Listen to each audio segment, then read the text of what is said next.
প্রিয় ছাত্রীরা, আগের দিন আমরা ওয়েস্ট ম্যানেজমেন্টের আগের অংশটি পড়েছি।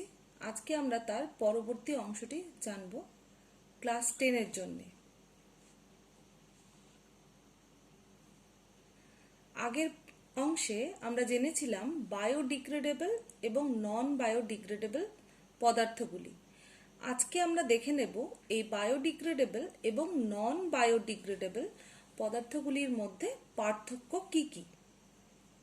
দেখো, জৈব ভঙ্গুর পদার্থ বা বায়োডিগ্রেডেবল পদার্থ কাকে বলে?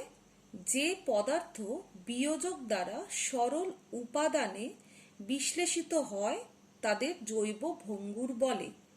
অর্থাৎ যে পদার্থগুলি খুব সহজেই মাটিতে মিশে যায় তাকে আমরা বায়োডিগ্রেডেবল পদার্থ বলবো। নন বায়োডিগ্রেডেবল কাকে বলে? যে পদার্থ বিয়োজক দ্বারা সরল উপাদানে বিশ্লেষিত হয় না বা বর্জ্য মাটির সঙ্গে মিশে যায় না তাদের জৈব অভঙ্গুর বলে। এই বায়োডিগ্রেডেবলের উৎসগুলি কি কি? দেখো, গৃহস্থলী ও কৃষি ক্ষেত্র থেকে মূলত এই ধরনের পদার্থগুলি এসে থাকে। নন বায়োডিগ্রেডেবল হচ্ছে ধাতব ও অধাতব শিল্প বর্জ্যগুলিকে বলা হয়ে থাকে। বায়োডিগ্রেডেবল পদার্থগুলি পরিবেশকে দূষণ মুক্ত করে, কিন্তু নন বায়োডিগ্রেডেবল এরা পরিবেশকে দূষিত করে। বায়োডিগ্রেডেবলের উদাহরণ কি কি বলা যেতে পারে? দেখো, আনাজের খোসা, কাগজ, কাপড় প্রভৃতি এগুলি খুব সহজেই মাটির সাথে মিশে যেতে পারে। নন বায়োডিগ্রেডেবলের উদাহরণ হিসেবে বলা যেতে পারে প্লাস্টিক, কাঁচ, অধাতব আবর্জনা প্রভৃতি। এরপরে দেখো ই ওয়েস্ট। এই ই ওয়েস্ট বলতে আমরা কি বুঝবো? দেখো, ই ওয়েস্ট বলতে বোঝায় ইলেকট্রনিক্স ওয়েস্টগুলিকে। এই ইলেকট্রনিক্স ওয়েস্ট অর্থাৎ কি? মোবাইল, কম্পিউটারের পার্টস, বিভিন্ন ইলেকট্রনিক্স গ্যাজেট যেগুলি অব্যবহার্য অবস্থায় পড়ে রয়েছে তাদেরকে ই ওয়েস্ট বলা হয়। এরপরে দেখো, এই বর্জ্য পদার্থগুলিকে ব্যবস্থাপনা করা প্রয়োজন, অর্থাৎ কি? ওয়েস্ট ম্যানেজমেন্টের প্রয়োজন। তাহলে এই ওয়েস্ট ম্যানেজমেন্ট বলতে কি বোঝায়? দেখো, বর্জ্য পদার্থগুলিকে সম্পূর্ণরূপে নিঃশেষ করে দেওয়া বা পুনর্ব্যবহারের যোগ্য করে তোলার ব্যবস্থাকেই বর্জ্য ব্যবস্থাপনা বলে।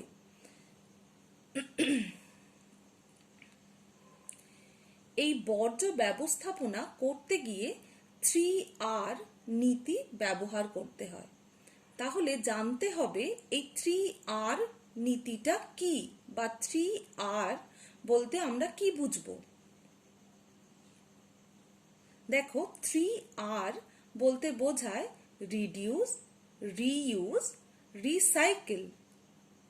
রিডিউস অর্থাৎ অপচয় হ্রাসকরণ, রিইউজ অর্থাৎ পুনর্ব্যবহার এবং রিসাইকেল অর্থাৎ পুনর্নবীকরণ।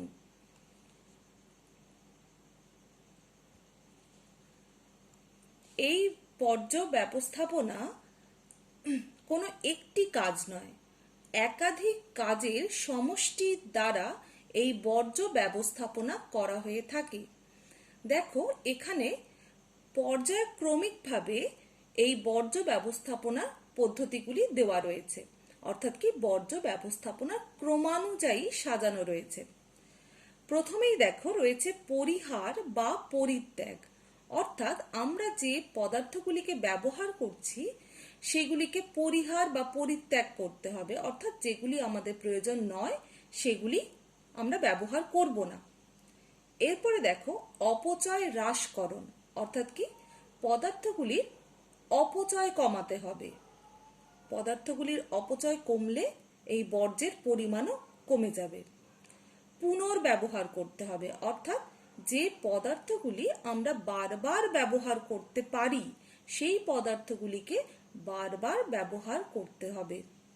তারপরে দেখো পুনর্নবীকরণ, অর্থাৎ এই পদার্থগুলিকে বৈজ্ঞানিক প্রযুক্তির মাধ্যমে পুনরায় আগের অবস্থায় ফিরিয়ে নিয়ে যাওয়া, তাকে বলা হয় পুনর্নবীকরণ।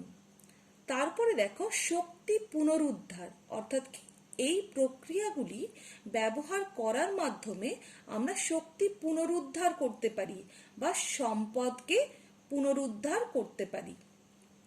এরপরে চলে এসো পরিশোধন, অর্থাৎ বর্জ্যের প্রকৃতি অনুযায়ী তার পরিশোধন পদ্ধতি ঠিক করতে হবে। যেমন অপেক্ষাকৃত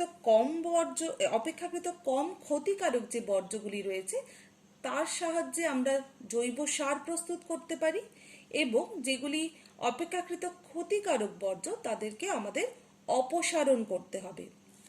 এই অপসারণ পদ্ধতির মধ্যে আমরা কি করব, যে পদার্থগুলি কোনোভাবেই ব্যবহারযোগ্য নয় বা ব্যবহার করা যাচ্ছে না কোনোভাবেই, তাদেরকে নিয়ন্ত্রিত দহনের মাধ্যমে বা মাটিতে পুঁতে অপসারণ করা হয়। এবারে তোমাদের মনে প্রশ্ন আসছে নিশ্চয়ই যে এই নিয়ন্ত্রিত দহনটা কি? নিয়ন্ত্রিত দহন অর্থাৎ কি, যে পদ্ধতির মাধ্যমে ওই কঠিন বর্জ্য পদার্থগুলিকে পুড়িয়ে ছাই করে দেওয়া হয় তাদেরকে নিয়ন্ত্রিত দহন বা ইনসিনারেশন বলা হয়ে থাকে। এই ইনসিনারেশনের আরেকটি পদ্ধতি হচ্ছে যেখানে বর্জ্যগুলিকে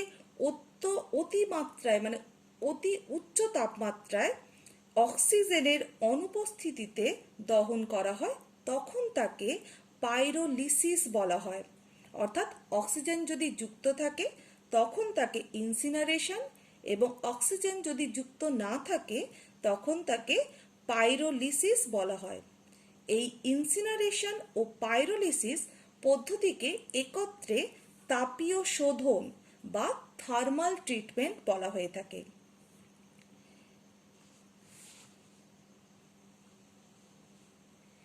এরপরে দেখো বর্জ্য ব্যবস্থাপনার পদ্ধতি।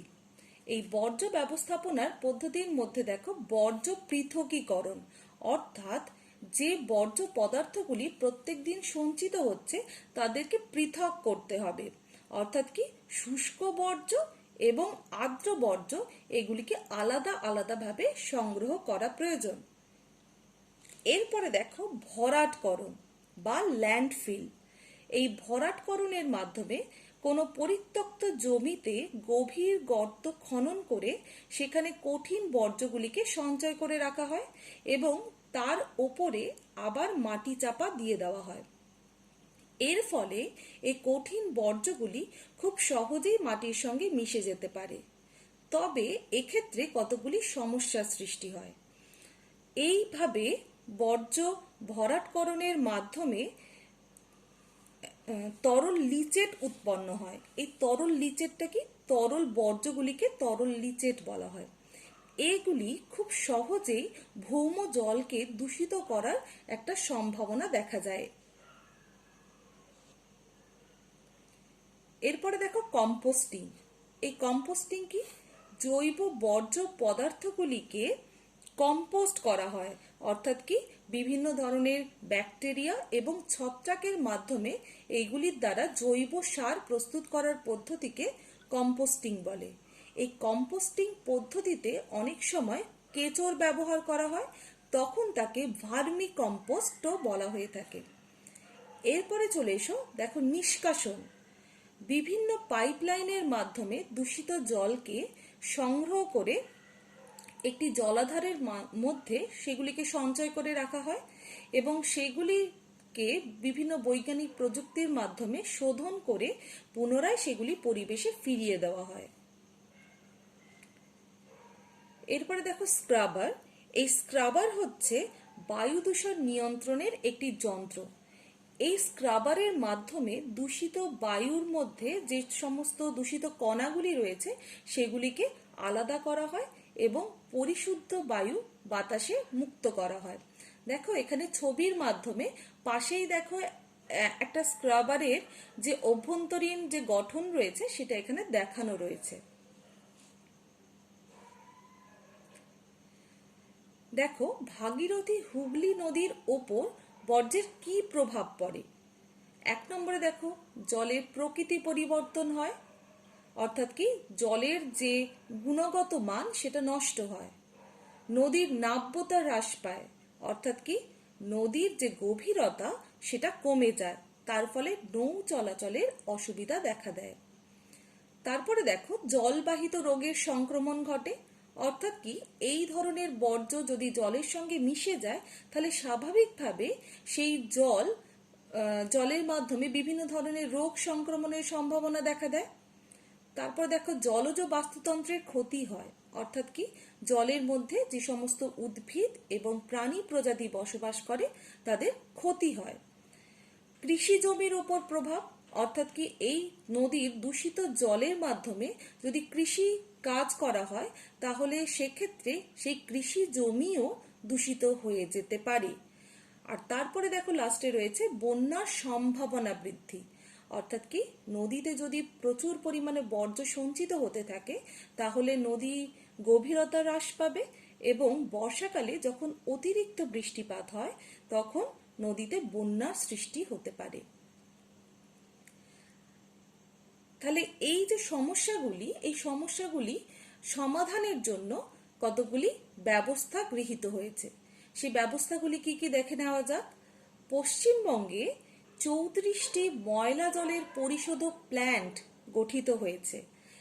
তারপর দেখো, পশ্চিমবঙ্গ দূষণ নিয়ন্ত্রণ পর্ষদ এই দূষণ নিয়ন্ত্রণের জন্য গুরুত্বপূর্ণ ভূমিকা পালন করছে।